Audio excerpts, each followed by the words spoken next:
Salam olsun hörmətli Türkəz TV-nin izləyiciləri. Bəli, bu günləri Səbuhi Fuad oğlu Əhmədovun Mövlud günüdür. Hansı ki o uşaq evində boya başa çatmışdı.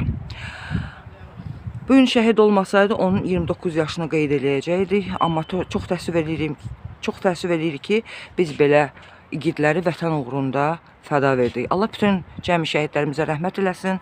Sözü veririk onun qohumuna. Aybəniz xanım, sizi hoş gördük. Haqqında danışın da zəhmət olmasa. Buyurun mikrofonun. Söz sizdə.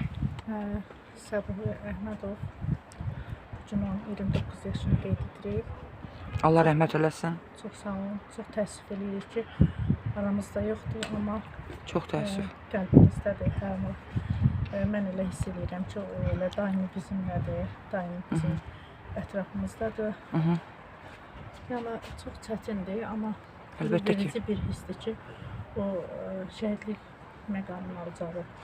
Allah o günkü gündə bütün şəhidlərimizə rəhmət eləsin. Amin, amin. Qazilərimizə can sağlığı versin. İnşallah ki. Onun biraz uşaqlığından danışın, necə bir övlad olub, yəni.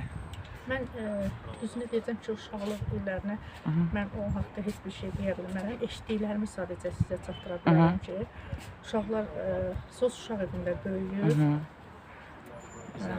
Təbii ki, ata-ana qayğısından kənar uşaq evi deyəndə hamının adından qayğısız, atasız, anasız bir şey. Yəni fikrimizə o gələ bilər. Mən onu 4 il tanımışam. Yəni mənim qızıma, qardaşa, sənan ailə qurandan sonra. Təbii ki, bizimlə bir yerdə yaşayırdı, amma çox yaxşı, həqiqətən yaxşı. Yaxşı oğul olub. Gülərüz, qonaqpərvər. Yəni onun bugünkü gündə elə bilirəm ki, ruhu da sevinir, ruhu da şaddır ki, onun bugün doğum gününə bu qədər onu sevərlər yığışıb. Onu sevənlər gəlib, bəli. Bizim üçün çox qürur vericidir. Mən fəxr edirəm ki, yəni belə biz oğullar yetişib. Baxmayaraq ki, ana-ata himayəsindən uzaqdır, amma qürur verici hissdir ki, Səbuhi kimi oğlumuz var, Səbuhi kimi oğlu yetişib orada. Sizə çox sağ olun, gəldiniz. Borcumuzdur. Səbuhi təkcə sizin yox, bütün Azərbaycanın fəxridir.